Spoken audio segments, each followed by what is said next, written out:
Rock and roll may live forever, but we only retire once. Kevin Lamour of Our Financial Plans and Quadris Investment Services offers a large range of financial solutions from some of the biggest leaders in the investment and insurance landscape of Canada. See how a solid financial plan built with friendly and professional advice can help. Find out more at ourfinancialplans.ca or give them a call at 705-949-1316. And welcome to the Lonesome Cowboy Podcast. And all the way from Texas, South Texas, I got a guy on the line here, and it is Joel Brogon. And Brogon, don't do what I did and spell Brogan. Right, yes. I always have to say Brogan with an O, not Brogan with an A, like kind of a play on the Liza Minnelli song. Yeah, well, if you do Brogan with an A, you don't get you at all. Yeah, that's right. You sure Yeah, don't.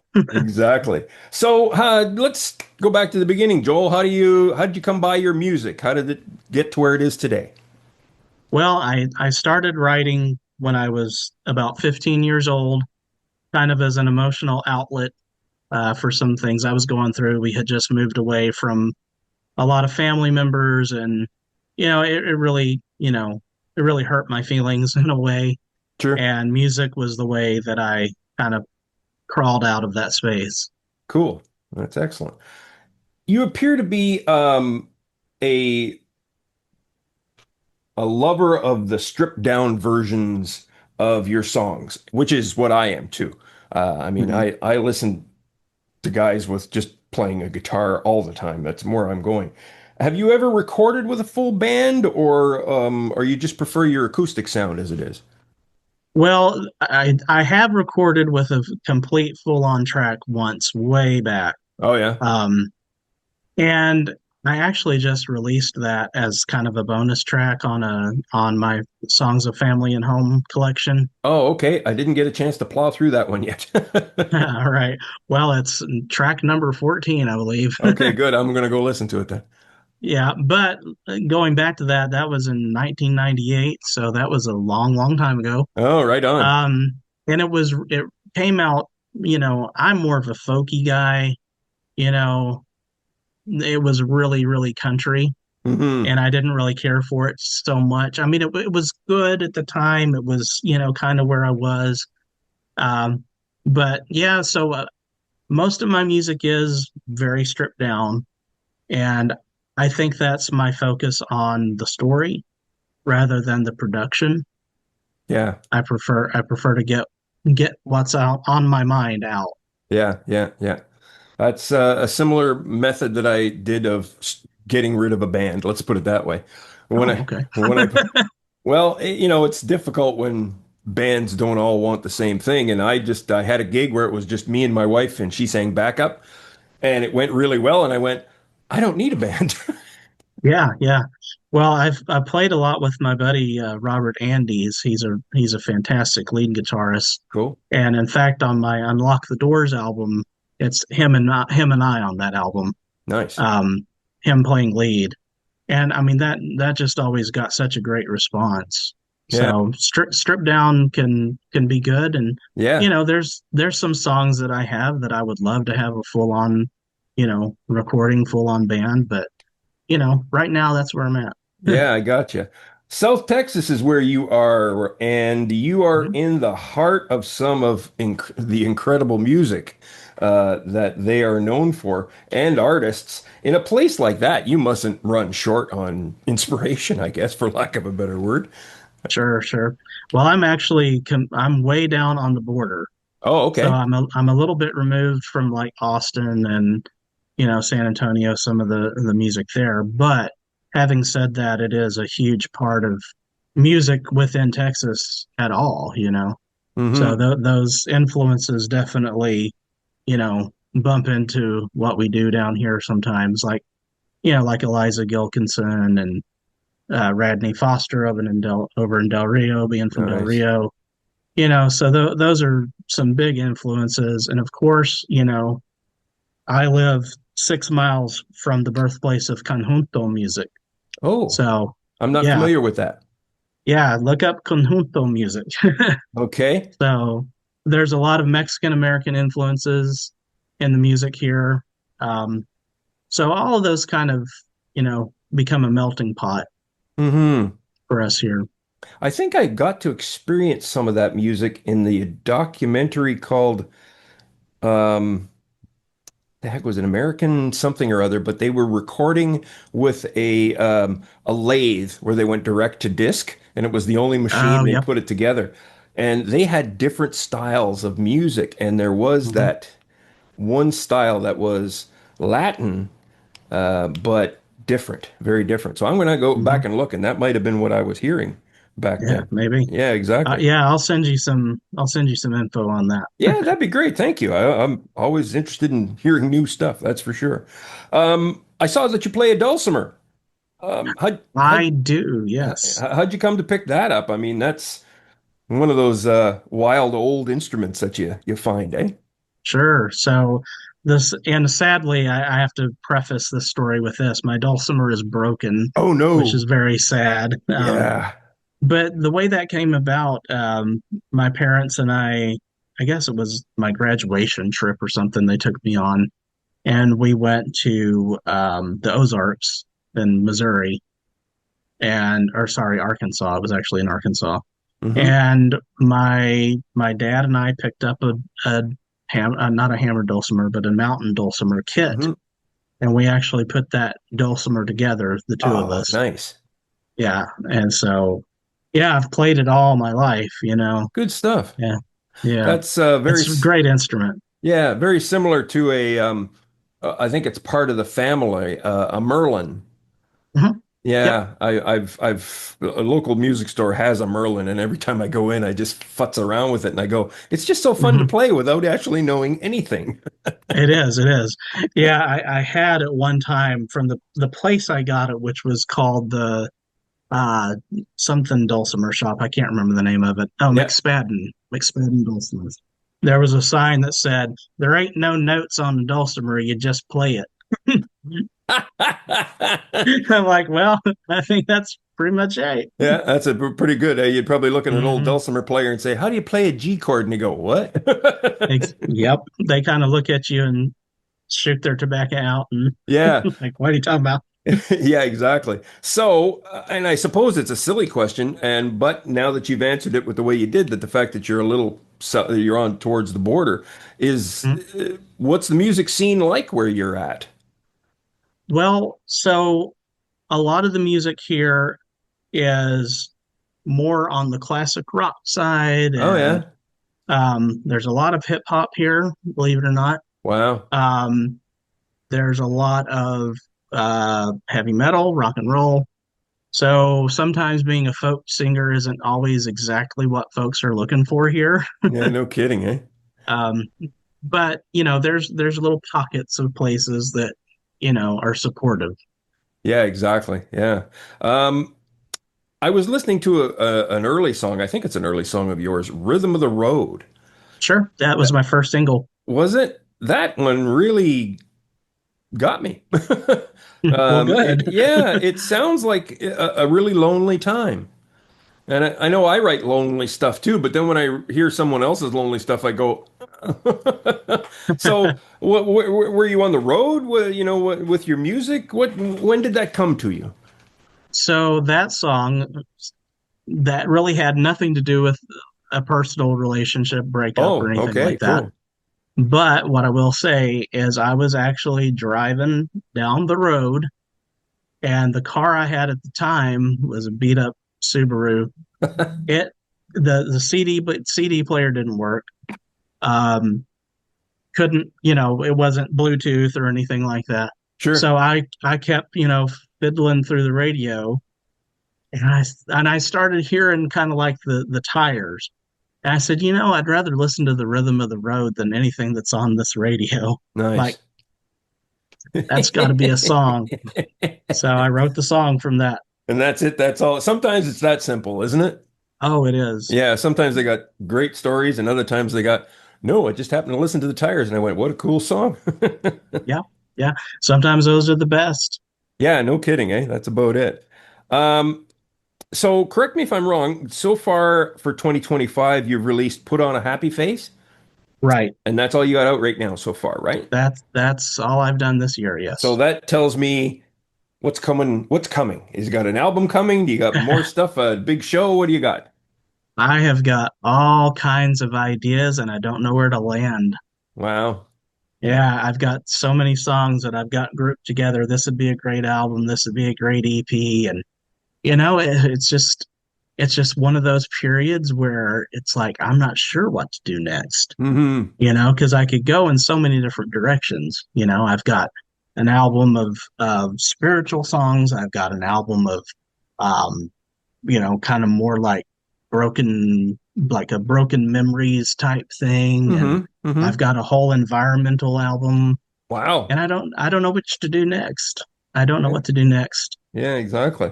Um, the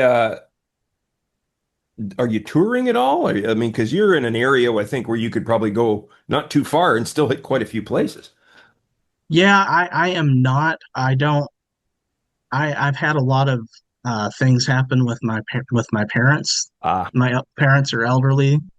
They're in their 80s, and my dad broke his leg this year, Oh and no. so I've kind of scaled back a little bit because of that. Keeping you I'm the close to only home, eh? kid. I'm the only quote unquote kid here, Uh-huh. so I've kind of been looking after them this year. Yeah. But last year I was in Amarillo, and that was great. That was a great little run that I had up there. Cool. I'm glad to hear it. And yeah, I know where you're at, man. My folks have been gone for 20 or so years, but yeah, get the idea, that's for sure. And then Mm, that's what we do, right? it is. It really is. That's what I always told my son. I said, I'm going to live really old and become a burden on you. I get all my revenge. There you go. So, now this, of course, I deal with DIY musicians, so I ask a lot of questions that are kind of people think, well, what would you ask them something like that for? But it's important, I think, for people to know.